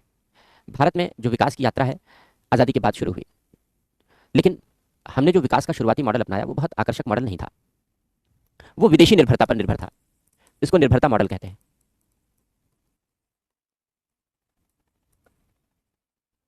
डिपेंडेंसी मॉडल कहते हैं। हमारी पहली सरकार ने विदेशों पर निर्भर होकर के विकास कार्य शुरू किए, न कि आत्मनिर्भर। इसको डिपेंडेंसी मॉडल कहते हैं कि विदेशों से तकनीक मंगाई जाए, पैसे मंगाए जाएं, संकल्पनाएं लाई जाएं और भारत का विकास किया जाए। 1960 के दशक के उत्तरार्ध तक विकास का यही मॉडल लागू रहा, लेकिन विकास नहीं हो पाया, समय बढ़ता रहा। इसलिए विकास के इस मॉडल के प्रति लोगों में प्रतिक्रिया विकसित हुई। प्रतिक्रिया विकसित हुई तो इसने जन सहभागी मॉडल को बल दिया कि विकास के कार्यों में अब लोगों की भागीदारी विकसित की जाए, क्योंकि लोग प्रतिक्रियावादी हो रहे हैं, सरकार के विरुद्ध कदम उठा रहे हैं, क्योंकि लोगों की भागीदारी नहीं हो रही है विकास के कार्यों में। इसलिए विकास के कार्यों में लोगों की भागीदारी सुनिश्चित करने के लिए जन सहभागी मॉडल सुनिश्चित किया जाए। हालांकि घोषणा तो की गई, लेकिन व्यावहारिक तरीके से लागू नहीं किया जा सका। इसीलिए भारत के विकास मॉडल की कटु आलोचना हुई। अमर्त्य सेन, महबूबुल हक, तमाम लोगों ने नए तरीके से विकास के बारे में चिंतन शुरू किया। अमर्त्य सेन ने भारत के विकास मॉडल की आलोचना करते हुए कहा कि भारत में विकास होने से ज्यादा पाने पर केंद्रित रहा है। यानी भारत अपना विकास करना नहीं चाह रहा था, भारत विकास प्राप्त करना चाह रहा था कि अमेरिका आए, ब्रिटेन आए, रूस आए, सब हमारे देश में आए। क्योंकि हमने गुट निरपेक्षता इसीलिए अपनाई थी कि हम किसी एक गुट में शामिल नहीं होंगे, सब हमारे यहाँ आए, सब हमारा विकास करके जाएं। अभी तक गुलामी से पेट नहीं भरा था, नए तरीके की गुलामी चाहते थे कि विदेशी लोग आए, हमारा विकास करके जाएं। तो इसको निर्भरता मॉडल कहा गया। तो अमर्त्य सेन ने आलोचना की। उन्होंने कहा विकास होने से ज्यादा पाने पर केंद्रित है। उन्होंने कहा विकास इस तरीके से नहीं होगा, विकास को संकुचित नजरिए से देखा जा रहा है। विकास मतलब सड़क बना देना, विकास मतलब लोगों को खाना दे देना। बोले इससे विकास थोड़ी होगा। विकास तो होगा जब मानव विकास भी हो, मनुष्य के व्यक्तित्व का विकास हो। मनुष्य के व्यक्तित्व का विकास तब होगा जब उसके सर्वांगीण विकास के अवसर होंगे, उसका मनोवैज्ञानिक विकास होगा, उसकी स्वतंत्रता का विकास होगा। तो अमर्त्य सेन ने विकास की नई परिभाषा दी। उन्होंने कहा कि विकास मानव स्वाधीनताओं का विस्तार है, मनुष्य की स्वतंत्रताओं का विस्तार है, इसी को विकास कहा जाना चाहिए। आगे चलकर के महबूबुल हक ने मानव विकास की अवधारणा को पूरी तरीके से प्रतिपादित किया। तो जन सहभागिता के मॉडल के बाद मानव विकास, ह्यूमन डेवलपमेंट की अवधारणा आ गई, जो मनुष्य के सर्वांगीण विकास पर बल देती थी। यानी एक क्वालिटी पर भी फोकस किया जाए। भोजन जरूरी नहीं है, केवल भोजन देना जरूरी नहीं है, भोजन की क्वालिटी जरूरी है, यानी पोषण पर ध्यान दिया जाए। शिक्षा, साक्षरता दूर होना ही केवल, साक्षरता आना ही केवल जरूरी नहीं है, बल्कि साक्षरता, अच्छी शिक्षा, ऊंची शिक्षा भी मिले, अच्छा स्वास्थ्य भी मिले। तो जब तक ये बेसिक चीजें, स्किल डेवलपमेंट हो, जब तक लोगों का स्किल नहीं होगा, लोग रोजगार के लिए आगे नहीं आएंगे। भाई अगर आप पढ़ना लिखना नहीं जानते तो आप तैयारी कैसे करते हैं? अगर कोई आदमी मैनेजमेंट की पढ़ाई नहीं करेगा तो मैनेजर कैसे बनेगा? कोई इंजीनियरिंग की पढ़ाई नहीं करेगा, इंजीनियर कैसे बनेगा? कोई डॉक्टर की पढ़ाई नहीं करेगा, डॉक्टर कैसे बनेगा? तो जिसको जो काम करना है वो ठान ले, सोच ले और उसमें स्किल डेवलपमेंट करे। कोई इलेक्ट्रिसिटी का काम करना चाहता है तो उसमें महारत हासिल होनी चाहिए। कोई प्लम्बिंग का काम करना चाहता है उसमें महारत होनी चाहिए। कोई काम छोटा नहीं है। जो प्लम्बिंग के काम को, इलेक्ट्रिशियन के काम को छोटा समझेगा जो देश, वो देश नरक में जाएगा, वो देश बर्बाद हो जाएगा, कभी विकास नहीं कर पाएगा। इसलिए कोई काम छोटे नहीं होते, सारे काम बराबर के हैं, महत्व के हैं। बिजली चली जाए आपके घर की, इलेक्ट्रिशियन घर में ना आए आपके, तो अंधेरे में ही बैठना पड़ेगा, कोई उपाय नहीं है। तो इसलिए कोई काम छोटे बड़े नहीं है, हर काम को करने की स्किल डेवलपमेंट करने पर फोकस करना होगा। तो ये मानव विकास का स्वरूप आ गया। अब ह्यूमन डेवलपमेंट इंडेक्स तैयार होता है, आप लोग देखते हैं। लेकिन फिर चेंज आया 90 के दशक से, और 90 के दशक से जो चेंज आया उसको उत्तर विकास कहते हैं, पोस्ट डेवलपमेंट की अवधारणा कहते हैं। पोस्ट डेवलपमेंट का मतलब यह है कि अब तक विकास का ये जो सारा दृष्टिकोण था मानव विकास तक, ये सरकार पर केंद्रित दृष्टिकोण था कि सरकार आएगी, विकास करेगी। लेकिन ये अनुभव किया गया, ये देखा गया कि विकास का ये जो पुराना मॉडल था ये उपयोगी साबित नहीं हुआ, कारगर साबित नहीं हुआ। इसलिए विकास के नए मॉडल की खोज करना जरूरी हो गया। विकास का नया मॉडल यह है कि अब जिन्हें विकास की जरूरत है उन्हें आगे आना होगा, उन्हें खुद भूमिका निभानी होगी। उसे उत्तर विकास कहते हैं, पोस्ट डेवलपमेंट कहते हैं। तो जिन्हें विकास की जरूरत है वो खुद काम करें। फिर सरकार क्या करेगी? सरकार सहयोग देगी, सरकार मदद करेगी। जैसे गैर सरकारी संगठन है, स्वयं सहायता समूह है, चैरिटेबल इंस्टीट्यूशंस हैं, व्यक्ति स्वयं स्वावलंबन की ओर आगे बढ़े। तो उत्तर विकास की अवधारणा को अपनाया गया। इसको विकास की विरोधी अवधारणा भी कहते हैं, एंटी डेवलपमेंट थीसिस कहते हैं कि विकास की परंपरागत अवधारणा की विरोधी है, जहां विकास केवल सरकार का काम माना जाता था। अब सरकार लोगों का भी काम होगा, अब विकास लोगों का भी काम होगा। लोग मिलकर विकास करेंगे तो विकास अच्छा होगा। इसी को आगे बढ़ाते हुए 2020 में फिर सरकार ने नए लक्ष्य की घोषणा कर दी और आत्मनिर्भर भारत अभियान शुरू कर दिया और विकास के लिए अब आत्मनिर्भरता की शुरुआत कर दी। यानी हमारी जो विकास की यात्रा है वो विदेशी निर्भरता से आत्मनिर्भरता की यात्रा है। जो टॉपिक है ये बच्चों, विकास प्रक्रिया एवं विकास उद्योग, इस टॉपिक का मकसद यही समझना है कि भारत ने कैसे विदेशी निर्भरता से, क्योंकि विकास शुरू हुआ हमारा विदेशी निर्भरता से, गुलामी के बावजूद भी, तो कैसे हम विदेशी निर्भरता से आत्मनिर्भरता की ओर बढ़े हैं, इसी को समझना हमारा पर्पज है। और इसमें जो नए नए कंट्रीब्यूटर्स हैं उनका क्या कंट्रीब्यूशन है, जैसे एनजीओ है, एसएचजी है, इन सब के बारे में हम पढ़ेंगे। जैसे अभी एक एग्जाम्पल हमने आपको दिया ही, बुलंदशहर की है वो महिला, जेवर है यहीं पर बुलंदशहर में, जहाँ एयरपोर्ट भी बन रहा है, एशिया के बिगेस्ट एयरपोर्ट में से एक। तो उसी क्षेत्र की वो महिला है जिसका मैंने भी एग्जाम्पल दिया। तो जो भारत का विकास है अब वो डिपेंडेंसी मॉडल से हट करके और वो सेल्फ रिलायंट मॉडल, आत्मनिर्भर मॉडल की ओर बढ़े, यही विकास प्रक्रिया और विकास उद्योग है। कैसे बढ़ेगा, कैसे करेगा, उसकी चर्चा हम लोग आगे करेंगे, बताएंगे आपको। पहले इतना थोड़ा सा लिख लो जो हम लोगों ने भी पढ़ा है, लिखो। तो विकास की अवधारणा लिखेंगे और कैसे विकास के बदलते परिदृश्य हैं। तो विकास एवं उसके बदलते परिदृश्य, हेडिंग लिख लो, विकास एवं उसके बदलते परिदृश्य।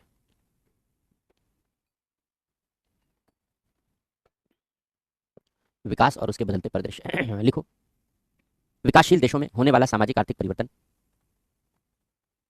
विकासशील देशों में होने वाला सामाजिक आर्थिक परिवर्तन विकास कहलाता है। विकासशील देशों में होने वाला सामाजिक आर्थिक परिवर्तन विकास कहलाता है।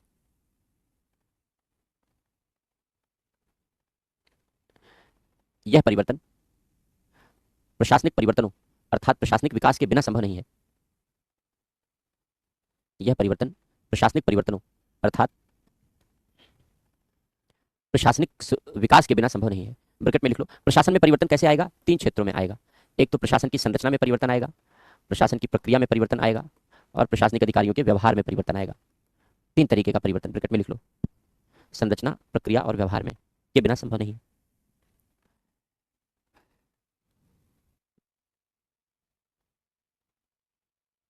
यद्यपि प्रशासनिक विकास की अवधारणा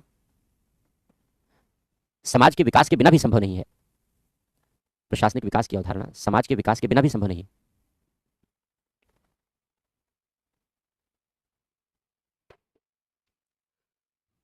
इस प्रकार विकास एवं प्रशासनिक विकास, इस प्रकार विकास और प्रशासनिक विकास परस्पर अंतर संबंधित हैं।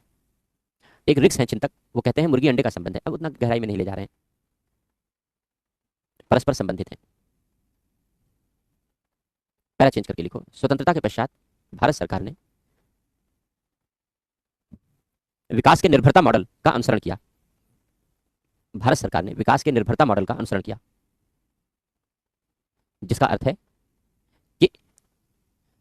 है कि विदेशों से यानी दूसरे देशों से संसाधन, तकनीकें, संकल्पनाएं, विदेशों से संसाधन, तकनीकें, संकल्पनाएं आयात कर, विदेशों से संसाधन, तकनीकें, संकल्पनाएं आयात कर भारत के विकास को गति देनी चाहिए। भारत के विकास को गति देनी चाहिए। किंतु 1960 के दशक के उत्तरार्ध के वर्षों में इसके प्रति प्रतिक्रिया व्यक्त होने लगी, इसके विरुद्ध प्रतिक्रिया व्यक्त होने लगी, क्योंकि यह लाभदायी सिद्ध नहीं हुआ, यह लाभदायी सिद्ध नहीं हुआ, कमा इसने प्रशासनिक बुराइयों को जन्म दिया। खूब भ्रष्टाचार फला फूला, खूब लोगों ने कमाया, अधिकारियों ने, नेताओं ने स्विस बैंक में जाके पैसा जमा किया। इसने भ्रष्टाचार, प्रशासनिक बुराइयों को जन्म दिया और लोगों को विकास से दूर रखा, लोगों को विकास से दूर रखा। पैरा चेंज करके लिखो, भारत के इस मॉडल की आलोचना करते हुए अमर्त्य सेन ने कहा, भारत के इस मॉडल की आलोचना करते हुए अमर्त्य सेन ने कहा कि भारत में विकास होने से अधिक पाने पर केंद्रित रहा है। पाने या प्राप्त करने लिख सकते हो, होने से अधिक प्राप्त करने पर, भारत में विकास होने से अधिक प्राप्त करने पर केंद्रित रहा है, होने से अधिक प्राप्त करने पर केंद्रित रहा है।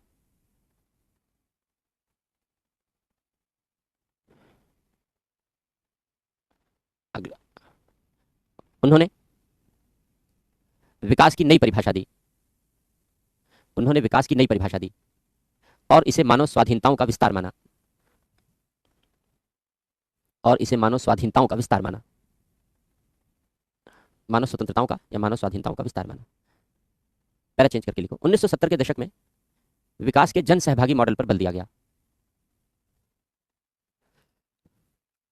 1970 के दशक में विकास के जन सहभागी मॉडल पर बल दिया गया, अर्थात विकास में लोगों की प्रभावी भागीदारी विकसित की जाए, विकास में लोगों की प्रभावी भागीदारी विकसित की जाए। यद्यपि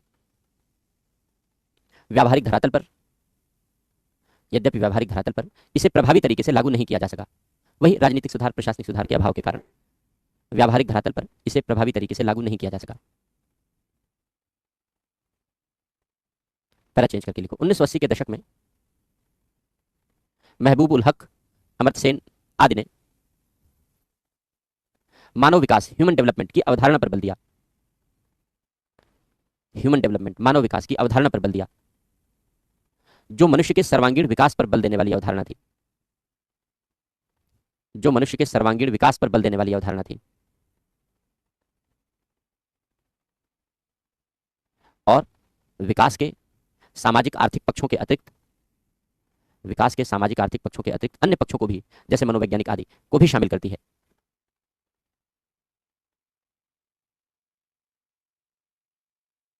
जिसके लिए पोषण, शिक्षा, स्वास्थ्य, कौशल विकास, जिसके लिए पोषण, शिक्षा, स्वास्थ्य, कौशल विकास इत्यादि बातों पर बल दिया जाना चाहिए, इत्यादि विशेषताओं पर बल दिया जाना चाहिए, इत्यादि विशेषताओं पर बल दिया जाना चाहिए। यद्यपि व्यवहार में इस दिशा में, यद्यपि व्यवहार में इस दिशा में सरकारों के द्वारा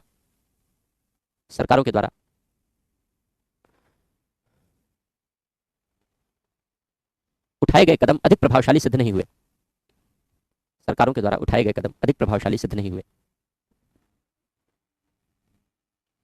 पैरा चेंज करके लिखो। 1990 के दशक में, 1990 के दशक में कम सरकार अधिक शासन के युग में, कम सरकार अधिक शासन के युग में विकास की नई अवधारणा ने जन्म लिया। विकास की नई अवधारणा ने जन्म लिया, जहां विकास का दायित्व, जहां विकास का दायित्व उन लोगों पर होगा जिन्हें विकास की आवश्यकता है। विकास का दायित्व उन लोगों पर होगा जिन्हें विकास की आवश्यकता है, और सरकार सहयोगी घटक के रूप में कार्य करेगी, और सरकार सहयोगी घटक के रूप में कार्य करेगी, सरकार सहयोगी घटक के रूप में कार्य करेगी।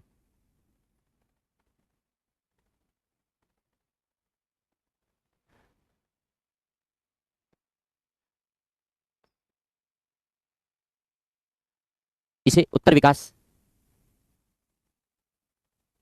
या विकास की विरोधी अवधारणा के नाम से जाना जाता है। विकास की विरोधी अवधारणा के नाम से जाना जाता है।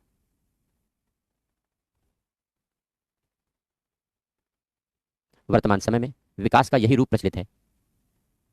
वर्तमान समय में विकास का यही रूप प्रचलित है। पैरा चेंज करके लिखो। 2020 में, 2020 में भारत सरकार ने गांधीवादी चिंतन के आधार पर, गांधीवादी चिंतन के आधार पर आत्मनिर्भर भारत की शुरुआत की। आत्मनिर्भर भारत की शुरुआत की और विकास के स्वदेशी मॉडल पर बल दिया जाने लगा। तो बड़ी देर कर दी हुजूर आते आते, 75 साल बाद वापस आए।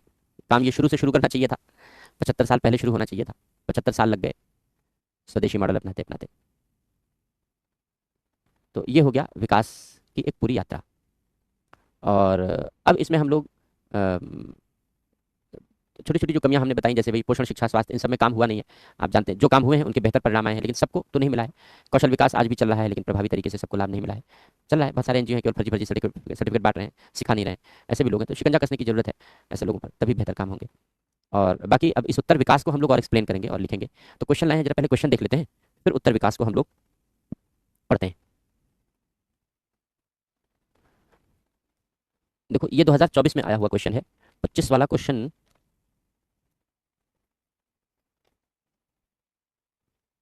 25 वाला क्वेश्चन नहीं है इसमें। 25 वाला क्वेश्चन मैं फिर कल लेकर आऊंगा, है ना, इसमें नहीं है। 24 में देखो पूछा गया, ई गवर्नेंस सेवा प्रदायकी की प्रक्रिया में डिजिटल प्रौद्योगिकी का नैतिक कार्यों में अनुप्रयोग मात्र ही नहीं है। नैतिक मतलब डेली, रोजमर्रा के जो कार्य हैं, इसमें पारदर्शिता और जवाबदेही को सुनिश्चित करने के लिए विविध प्रकार के अंतर क्रियाएं भी हैं। इस संदर्भ में ई गवर्नेंस के इंटरेक्टिव सर्विस मॉडल का मूल्यांकन कीजिए। तो कर सकते हो ये क्वेश्चन आसानी से, ये क्वेश्चन हो सकता है आपका, आसानी से हो जाएगा ये। ई गवर्नेंस सेवा प्रदायगी की प्रक्रिया में डिजिटल प्रौद्योगिकी का, यानी केवल ये कह रहा है कि ई शासन का अर्थ केवल ये नहीं है कि हम डिजिटल प्रौद्योगिकी का प्रयोग कर रहे हैं, बल्कि पारदर्शिता और जवाबदेही भी लाता है और तरह तरह की अंतर क्रियाएं सुनिश्चित करता है। तो हमने आपको क्या लिखाया है? हमने आपको लिखाया है कि ई शासन का अर्थ है कि शासन के कार्यों में सूचना और प्रौद्योगिकी के साधनों का प्रयोग करके शासन की गुणवत्ता को बढ़ाना। शासन की गुणवत्ता को बढ़ाना। शासन की गुणवत्ता कैसे बढ़ेगी? हमने आपको लिखाया कि शासन की गुणवत्ता के सुधार का सार है पारदर्शिता और जवाबदेही। लिखा चुके हैं, बता चुके हैं, पारदर्शिता और जवाबदेही। बिना पारदर्शिता और जवाबदेही बढ़े शासन की गुणवत्ता नहीं बढ़ेगी। तो इस प्रकार ये पारदर्शिता और जवाबदेही सुनिश्चित करने का साधन है। फिर ये कह रहा है इसकी विविध प्रकार की अंतर क्रियाएं हैं। इस संदर्भ में इंटरेक्टिव सर्विस मॉडल, तो जो आप लिखेंगे कि यह विभिन्न प्रकार की अंतर क्रियाओं को शामिल करता है। तो कौन कौन सी अंतर क्रियाएं हैं? इसमें गवर्नमेंट टू गवर्नमेंट है, गवर्नमेंट टू बिजनेस है, गवर्नमेंट टू एम्प्लॉय है, गवर्नमेंट टू सिटीजन है। यही तो है अंतर क्रियाएं। तो इसमें कह रहा है इंटरेक्टिव सर्विस मॉडल का मूल्यांकन कीजिए। तो इंटरेक्टिव सर्विस मॉडल हमने पढ़ा है। इंटरेक्टिव सर्विस मॉडल का मतलब है कि गवर्नमेंट केवल सर्विस प्रोवाइड नहीं करेगी बल्कि फीडबैक का भी सिस्टम होगा। गवर्नमेंट लोगों से कंप्लेन लेगी और जो सिटीजन होंगे या बिजनेस होंगे वो सरकार को फीडबैक देंगे, अपनी शिकायतें दर्ज करेंगे, उनका समाधान होगा। जैसे हमने सीपी ग्राम्स, रेल मदद, इन सब की बात की है। तो इसी तरीके से अन्य फीडबैक सिस्टम है जिससे सरकार अपनी गुणवत्ता को और बेहतर सुधारती है लोगों से फीडबैक प्रदान करके। तो टू वे कम्युनिकेशन का फॉर्मेट है और इस टू वे कम्युनिकेशन के माध्यम से लोगों की प्रभावी भागीदारी भी बढ़ती है। ठीक है, तो अच्छा क्वेश्चन है, भाषा शैली अच्छी है, लिख सकते हैं। अगला क्वेश्चन देखो, 2023 में भारत में बहुराष्ट्रीय निगमों के द्वारा प्रभावशाली स्थिति के दुरुपयोग को रोकने के लिए भारत के प्रतिस्पर्धा आयोग कंपटीशन कमीशन ऑफ इंडिया की भूमिका पर चर्चा कीजिए। तो हमने आपको लिखाया है कि जो सीसीआई है, कंपटीशन कमीशन ऑफ इंडिया है, वो क्या करता है? वो अस्वस्थ प्रतिस्पर्धा को रोकता है ना। सीसीआई जितने भी अस्वस्थ प्रतिस्पर्धाएं हैं उनको रोकता है। और ये करंट का क्वेश्चन था बेसिकली, क्योंकि 2022-23 में ही हमने आपको लिखाया कि गूगल पर जुर्माना लगाया गया, 934-37 करोड़ का जुर्माना लगा। अमेजॉन पर मॉडल लगा, अमेजॉन पर जुर्माना लगाया गया। तो बेसिकली ये जो बड़े बड़े जुर्माने थे वो सब उन जुर्माने का बड़ा विरोध कर रहे थे, लेकिन सीसीआई ने बेहतर कदम उठाया था। तो उसी के बारे में बेसिकली ये क्वेश्चन है। तो भूमिका पर चर्चा करना है, हाल के निर्णयों का संदर्भ लेना है। तो आप बताओगे कि जो बिजनेस प्रैक्टिसेस हैं उन बिजनेस प्रैक्टिसेस में गुणवत्ता बनी रहे और उन बिजनेस प्रैक्टिसेस में नकारात्मक प्रवृत्तियों का विकास ना हो, इसी बात को ध्यान में रखते हुए प्रतिस्पर्धा आयोग काम करता है। तो स्वस्थ प्रतिस्पर्धा को प्रोत्साहन देता है। दो कंपनियों का मर्जर होना हो या आर्थिक व्यवहार में किसी भी तरीके के लेन देन है तो वहाँ स्वस्थ मानकों का, नियमों का पालन किया जा रहा है या नहीं। तो लिख सकते हो, आसान है, हम लोगों ने पढ़ा है। लिखने की प्रैक्टिस करते रहो और लिखने की प्रैक्टिस करोगे तो आसानी से लिख ले जाओगे। प्रैक्टिस करनी पड़ेगी। शुरुआती दौर में आपको समस्या आएगी लिखने में, क्योंकि लिखने की आदत नहीं होती है, लेकिन धीरे धीरे जैसे जैसे आप कोशिश करोगे लिख सकते हो, आप मेहनत कर सकते हो, लिख सकते हो। 25 का भी पेपर है। अच्छा, इसमें टाइप नहीं है, मैं 25 का क्वेश्चन देख लेता हूँ, इसमें है। देखता हूँ इसको, फिर बताता हूँ। 25 का अगला देखो, ये कह रहा है आपकी राय में भारत में शक्ति के विकेंद्रीकरण ने जमीनी स्तर पर शासन परिदृश्य को किस सीमा तक परिवर्तित किया है? 2022 का क्वेश्चन है। तो पंचायतों पर है क्वेश्चन ना, हम लोगों ने पॉलिटी में पढ़ा इसलिए हमने यहाँ नहीं लिखा। तो हमने कहा कि भाई आप बताओगे किस सीमा तक परिवर्तित किया है। तो उसमें हमने आपको महत्व लिखाया है, याद करो अगर याद हो तो। हमने लिखाया है आपको कि जो ग्रास रूट लेवल पर डेमोक्रेसी है स्थापित हुई है, लोगों में जागरूकता बढ़ी है, लोगों में भागीदारी बढ़ी है, महिला सशक्तिकरण हुआ है, जो कमजोर वर्ग था, कमजोर वर्गों की भागीदारी बढ़ी है, जो अब तक मजदूर कहा जाने वाला वर्ग था वो पंचायतों का नेतृत्व करता है, अब बड़े बड़े नेताओं के साथ संवाद स्थापित करता है, निर्णय निर्माण और नीति निर्माण की प्रक्रिया में भागीदारी निभाता है। सारी चीजें लिखी हैं हम लोगों ने। तो ये इन्हीं को लिखना है, इन्हीं का महत्व लिख के बताना है कि एक बड़ा सकारात्मक परिवर्तन परिलक्षित हुआ है। यद्यपि कुछ चुनौतियां हैं, जैसे लोगों में पर्याप्त जागरूकता नहीं है, अभी सुधारों के लिए जो कदम उठाए गए हैं वे भी अधिक पर्याप्त नहीं है, किंतु यदि इन चुनौतियों को दूर किया जाए तो और बेहतर परिणाम प्राप्त किए जा सकते हैं। तो यही लिखना है, यही करना है, आसान है, लिख लोगे इसे। 2023, अच्छा पहले आईएएस प्री नहीं है यार, मेन है, ऐसे होगा। चलो अच्छा, तो ये कह रहा है क्या ग्रामीण क्षेत्रों में विशेष रूप से डिजिटल निरक्षरता ने सूचना एवं संचार प्रौद्योगिकी की अल्प उपलब्धता के साथ मिलकर सामाजिक आर्थिक विकास में बाधा उत्पन्न की है? औचित्य सहित परीक्षण कीजिए। देखो ये कह रहा है ग्रामीण क्षेत्रों में, दूसरा कह रहा है डिजिटल निरक्षरता ने सूचना और संचार प्रौद्योगिकी की अल्प उपलब्धता के साथ मिलकर सामाजिक आर्थिक विकास में बाधा उत्पन्न की है। तो अभी विकास वाला चैप्टर भी पढ़ लेंगे तो इससे भी उसको कोरिलेट करके लिखते हैं हम लोग। तो अभी विकास तो पढ़ ही रहे हैं, आज तो थोड़ा बहुत हम लोगों ने पढ़ा ही है। फिलहाल हम लोगों ने ई शासन के संदर्भ में तो पढ़ा ही है कि तो इसमें ये विकास से कनेक्ट करना पड़ेगा, जो यूनिट हम लोग पढ़ रहे हैं उसमें विकास जब कंप्लीट करेंगे तो उसमें भी बाधाएं पड़ेंगी। लेकिन इतना तो हम लोगों ने पढ़ा है कि ग्रामीण क्षेत्रों में डिजिटल इंफ्रास्ट्रक्चर अभी मजबूत नहीं है ना। तो ये कह रहा है आईसीटी की अल्प उपलब्धता। तो अल्प उपलब्धता का मतलब क्या हो गया कि डिजिटल इंफ्रास्ट्रक्चर मजबूत नहीं है, इसी को अल्प उपलब्धता कहते हैं। ये लिखाया है हमने आपको बाधाओं में, ई गवर्नेंस की बाधाओं में अल्प उपलब्धता। वित्तीय संसाधन उतने पर्याप्त नहीं है कि ग्रामीण क्षेत्रों में इकट्ठा पूरा निवेश किया जा सके। लोग साक्षर कम है, 1/4 जनता अभी भी निरक्षर है। ई साक्षर, डिजिटल साक्षर भी कम है और भी कम है। तो इसी को कह रहा है डिजिटल निरक्षरता के कारण ई शासन का व्यवहार में ग्रामीण क्षेत्रों में प्रयोग शहरी तुलना में कम है। ग्रामीण क्षेत्रों में शहरी तुलना में कम है, क्योंकि वर्तमान समय में सारे विकास, कल्याण और सुरक्षा के कार्य सूचना प्रौद्योगिकी के माध्यम से किए जा रहे हैं, इंफॉर्मेशन टेक्नोलॉजी के माध्यम से किए जा रहे हैं, और यही कारण है कि इन सीमाओं ने विकास की गति को मंद कर दिया है, धीमा कर दिया है। यानी बाधा उत्पन्न कर दी, विकास की गति को धीमा कर दिया है। तो यही समझाना है, बस यही लिखना है, इसी को एक्सप्लेन कर दो एक दो उदाहरण देकर के, बात यही, औचित्य सहित परीक्षण यही है। फिर अंत में कंक्लूजन पॉजिटिव लिखेंगे भी, हम लिखेंगे यदि वित्तीय संसाधनों का एक मुश्त प्रयोग किया जाए, बिग पुश, और डिजिटल संसाधन एकत्र किया जाए, डिजिटल इंफ्रास्ट्रक्चर को मजबूत किया जाए, लोगों को डिजिटली लिटरेट और अवेयर बनाया जाए, तो विकास कार्यों को गति दी जा सकती है। जैसे कुछ गांव हैं, आप उदाहरण लिख सकते हो कि जैसे कुछ गांव पूर्ण रूप से इलेक्ट्रॉनिक संसाधन का उपयोग करने लगे हैं, कुछ गांव, सारे नहीं, तो कुछ गांव उपयोग करने लगे हैं। जैसे यूपीआई, वहाँ पे सारा पेमेंट यूपीआई के माध्यम से होता है, ई पंचायत हो चुकी है, इलेक्ट्रॉनिक पंचायत हो चुकी है, गांव के सारे लोग इलेक्ट्रॉनिक साधनों से पेमेंट करने लगे हैं, वाईफाई और जो इंटरनेट का नेटवर्क है वो प्रॉपर पहुंचने लगा है। तो कुछ गांव इस तरीके से आधुनिक हो चुके हैं, लेकिन इसी तरीके से अन्य सभी गाँव का विकास भी होना चाहिए। इतना है। एक देखो क्वेश्चन इसमें है, 2025 में पूछा गया, पेपर ही मेरे पास यहीं पड़ा था, ये मैं देख रहा था कहीं पेपर होगा स्टूडियो में पड़ा हुआ। तो इसमें देखो 2025 का क्वेश्चन है, पीपीटी में तो नहीं टाइप करवा पाया था नया। इसमें पूछा गया है, ई गवर्नेंस का क्वेश्चन है, 10 नंबर का क्वेश्चन है। ई गवर्नेंस परियोजनाओं में, मैं लिख दे रहा हूं, पढ़ने से फिर आप नहीं समझ पाओगे, लिखा रहेगा सामने तो समझ पाओगे। उपयोगकर्ता केंद्रित डिजाइनों की तुलना में प्रौद्योगिकी और बैक एंड एकीकरण के प्रति अंतर्निहित पूर्वाग्रह परीक्षण कीजिए। बड़ा अच्छा क्वेश्चन है, भाषा बड़ी अच्छी है इसकी, 2025 का है ये। देखो क्वेश्चन आसान है, लेकिन भाषा शैली इसकी बड़ी अच्छी है ना। समझो क्या कह रहा है, ये कह रहा है ई गवर्नेंस की जो परियोजनाएं हैं हमारी, ई गवर्नेंस की परियोजनाएं क्या है, वही सारी, जैसे पंचायत को इलेक्ट्रॉनिक बनाना है, हर विभाग की सर्विसेज इलेक्ट्रॉनिक करनी है, डीबीटी डायरेक्ट बेनिफिट ट्रांसफर होने लगा है, कृषि के सारे कार्यों को धीरे धीरे ना इलेक्ट्रॉनिकली मेंटेन किया जाए, तो हर चीज़ इलेक्ट्रॉनिक हो। तो ई गवर्नेंस की परियोजनाओं में उपयोगकर्ता केंद्रित डिजाइन, यानी यूजर सेंट्रिक डिजाइन, हम आप यूजर हैं ना, और हम आपके अलावा और भी जो सर्विस लेने वाले लोग हैं, किसान है वो यूजर है, व्यापारी है वो यूजर है, यही लोग तो यूजर हैं, व्यापारी है, किसान है, हम आप हैं। तो उपयोगकर्ता डिजाइनों की तुलना में प्रौद्योगिकी और बैकएंड एकीकरण के प्रति, प्रौद्योगिकी यानी टेक्नोलॉजी, और बैकएंड एकीकरण यानी पर्दे के पीछे, यानी जो टेक्नोलॉजी है उस टेक्नोलॉजी को आपस में इंटीग्रेट करना है, जोड़ना है, उसमें अंतर्निहित पूर्वाग्रह है। अंतर्निहित पूर्वाग्रह है, इसका मतलब क्या है कि ये पूर्वाग्रह से ग्रसित है। किस पूर्वाग्रह से ग्रसित है कि हम लोग तकनीक के विकास पर ज्यादा ध्यान दे रहे हैं, और किस बात पर ध्यान कम दे रहे हैं, उपयोगकर्ता केंद्रित डिजाइन पर। इसका मतलब क्या है, इसका मतलब यह है कि हम लोग जो टू वे कम्युनिकेशन मॉडल हम लोगों ने पढ़ा था, क्या पढ़ा था, उपयोग इंट्रैक्शन मॉडल, इंट्रैक्शन मॉडल पर फोकस कम है, सामान्य सूचना प्रसार मॉडल, क्रिटिकल इंफॉर्मेशन मॉडल, इन सब पर जोर ज़्यादा है। इसका मतलब ये है, तो बात तो सही है कि धीरे धीरे, क्योंकि उपयोगकर्ता केंद्रित डिजाइन तब होगी जब उपयोगकर्ता को ज़्यादा से ज़्यादा शामिल किया जाएगा, यानी लोगों की भागीदारी बढ़ाई जाएगी, लोगों की भागीदारी बढ़ेगी, लेकिन चूंकि लोगों की भागीदारी अभी पर्याप्त नहीं है, कम है, इसलिए इस पर फोकस कम है।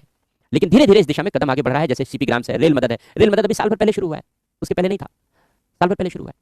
तो इस तरीके की जो एक्टिविटीज़ हैं वो एक्टिविटीज़ अभी नई है, और इस दिशा में आगे कदम बढ़ाना जरूरी है, आगे कदम बढ़ाना आवश्यक है, और इसके लिए हमें ध्यान देना होगा, क्योंकि प्रौद्योगिकी को, अभी हम प्रौद्योगिकी को अपडेट करने में ज़्यादा बल दे रहे हैं, प्रौद्योगिकी को इनरिच करने में ज़्यादा बल दे रहे हैं, यानी बैकएंड एकीकरण पर बल दे रहे हैं, और लोगों के साथ इंट्रैक्शन को फोकस दिया जा रहा है, लेकिन तुलनात्मक रूप से कम है, यही समझाना है। तो पढ़ा है हम लोगों ने, जो पढ़ा है उसी से निष्कर्ष निकालना है, कंटेंट वहीं से मिलेगा, जो लिखा है भाषा शैली समझनी पड़ेगी और लिखना पड़ेगा। तो ये हो गए, बाकी अगली यूनिट के क्वेश्चन फिर हम लोग कल ले लेंगे, चलो, और कल इसको कंटिन्यू रखेंगे इस यूनिट को। चलो क्वेश्चन पूछ लो, क्वेश्चन देख लेते हैं आपका। आरटीआई में कितने तरह की इन्फॉर्मेशन ले सकते हो, तरह नहीं होता, जो इन्फॉर्मेशन मांगना चाहते हो वो मांग सकते हो। मुझे एक बार मुखर्जी नगर ऑफिस का पता बता दीजिए, मैं मुखर्जी नगर ऑफिस में नहीं मिलूंगा इधर 2-3 दिन, अब 3 तारीख से मिलूंगा, 3 के बाद इधर नहीं मिलूंगा।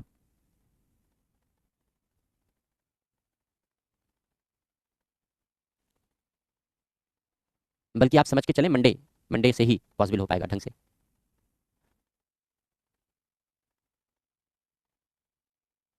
गले में, अरे वो सर्वाइकल स्पॉन्डिलाइटिस का पेन, शुरू में सोच रहा था कि कॉलर ना लगाना पड़े, तो लेकिन दिक्कत होने लगी, तो फिर कॉलर लगा लिया मैंने। गर्दन में दर्द है, सर्वाइकल का पेन है। नो डाउट, चलो अच्छी बात है, थैंक यू।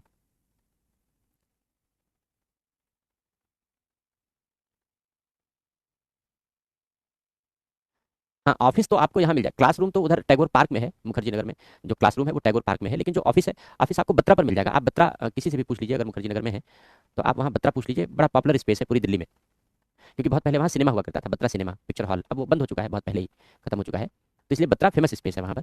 तो बत्रा के पास आ जाइए, और बत्रा से आप जब मुखर्जी नगर मेट्रो की तरफ बढ़ेंगे तो वहाँ पर एक बंशी वाला मिठाई वाला है, अग्रवाल स्वीट, दो तीन दुकानें हैं केवल मिठाई की, एक मेरठ है, एक अग्रवाल है, एक बंशी वाला है। तो आप बंशी वाले मिठाई के बगल में ही ऑफिस है पीडब्ल्यू का, कि मिठाइयाँ भी खाइए और पीडब्ल्यू के ऑफिस में भी जाइए, दोनों काम कर सकते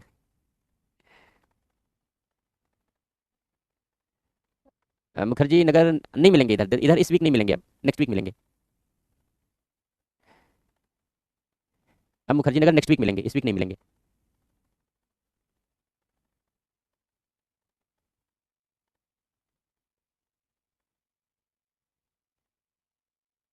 आपने पिछले पहले पूछा था तो मैंने कहा था शाम को 7 बजे तक आ जाइए, तो अगर शाम को 7 बजे तक आ गए होते तो मैं मिल लेता उस समय।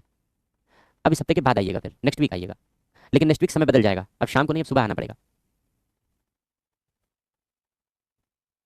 5-6 क्लास बची हुई हैं, खत्म हो जाएगी ये यूनिट।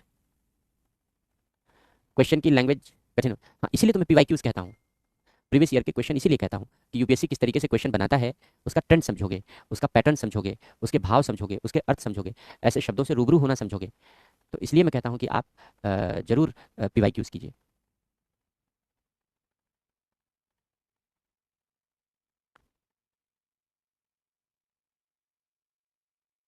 अंतर्निहित पूर्वा अंतर्निहित मतलब जो अपने आप में निहित हो। पूर्वाग्रह का मतलब है कि पहले से ही हमने सोच रखा है कि हमें यही करना है, हमें इसी पर बल देना है, तो इसको पूर्वाग्रह कहते हैं, कि आप चेंज नहीं करना चाहते अपने आप को, पहले से आपने दिमाग में एक चीज़ आपने सेट कर ली है, दिमाग में आपने एक सेट पैटर्न बना लिया है, तो फिर आप उसी के आधार पर काम कर रहे हैं।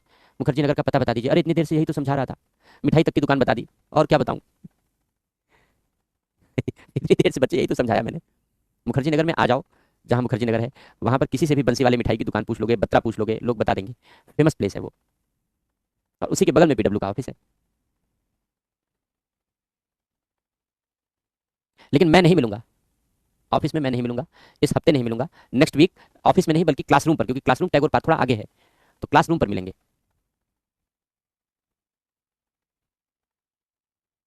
लेकिन नेक्स्ट वीक, और फिर समय लेकर आना तब।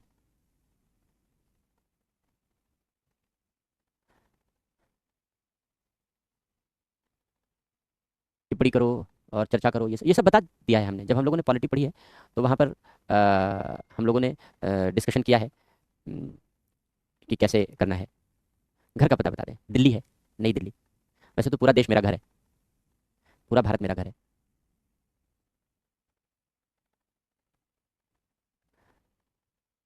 तो ये सब पॉलिटी में एक बार हम लोग पहले डिस्कस कर चुके हैं, आंसर राइटिंग सेशन हम लोगों ने लिया है, तो उस आंसर राइटिंग सेशन में देखो पता लग जाएगा।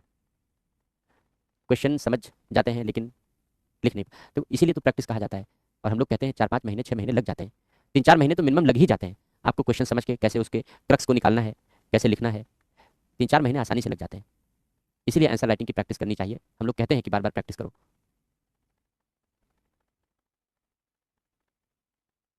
टाइम मैनेजमेंट पर अभी फोकस मत करो आंसर राइटिंग में, अभी पहले आंसर लिखना सीखो। एक बार जब लिखना सीख जाओगे तो टाइम धीरे धीरे अपने आप मैनेज कर सकते हो, कम हो सकता है, लेकिन अभी पहले लिखने की कोशिश करो, कि लिखो पहले। मुझे आप मुखर्जी नगर में ही मिलना है, आई थी मुखर्जी नगर, मिला नहीं, क्या लिखा, मुखर्जी नगर में नहीं मिला, नहीं ऐसा कैसे हो सकता है, मुखर्जी नगर बड़ा पॉपुलर सा प्लेस है, पीडब्ल्यू का ऑफिस एकदम फ्रंट रोड, रोड पर है एकदम, सारे कोचिंग के ऑफिसेज हैं लाइन से, उसमें पीडब्ल्यू का भी ऑफिस है, तो नहीं मिला तो खोजना पड़ेगा आपको। बंशी वाला मिठाई वाला है, वो पूछ लो, लोगों से बता देंगे, उसी के बगल में है। मुझसे मिलना है तो मैंने तो समय दिया था उस समय, अब इसके बाद फिर नेक्स्ट वीक मुलाकात हो पाएगी, लेकिन नेक्स्ट वीक शाम को नहीं होगी मुलाकात, सुबह होगी, सुबह फिर आप उस समय पूछ लीजिएगा 1-2 दिन पहले। मैं अभी नहीं मिलूंगा, बता तो दिया मैंने, वही क्वेश्चन बच्चे बार बार कर रहे हो, नेक्स्ट वीक मिलेंगे। हाँ हाँ, जिन बच्चों की क्लास है नेक्स्ट, बिल्कुल जाइए जाइए, क्योंकि 15 मिनट बचे हुए हैं, आपको नई क्लास के लिए प्रिपेयर होना है, कुछ खा पी लो, तब करो दूसरी क्लास। ना मिलेंगे मुखर्जी नगर में, बिल्कुल मिलेंगे, लेकिन नेक्स्ट वीक मिलेंगे बच्चे, ठीक है। आप उससे पहले, अभी तो क्लास चल ही रही है, मॉडल टाउन बुला लीजिए, हाँ वो मॉडल टाउन के पास ही है वो एरिया, मॉडल टाउन और टैगोर पार्क, लगता है टेक्निकली टैगोर पार्क में है वो, सड़क के इस पार टैगोर पार्क है, सड़क के उस पार मॉडल टाउन है, बस ऐसा ही अंतर है, तो एड्रेस में टैगोर पार्क ही आता है, लेकिन वहाँ पे नेक्स्ट वीक, अभी नहीं, अभी मैं वहाँ नहीं जा रहा हूँ। इस वीक। बिल्कुल, मैगजीन और न्यूज़पेपर एनएफआई करंट अफेयर के लिए। ठीक है, फिर आज की क्लास यहीं रोकते हैं, पढ़ते रहो। कल हम लोग फिर इसी यूनिट को कंटिन्यू करेंगे और भी जो यूनिट हुई है उनके भी क्वेश्चन लेकर के आएंगे। Thank you.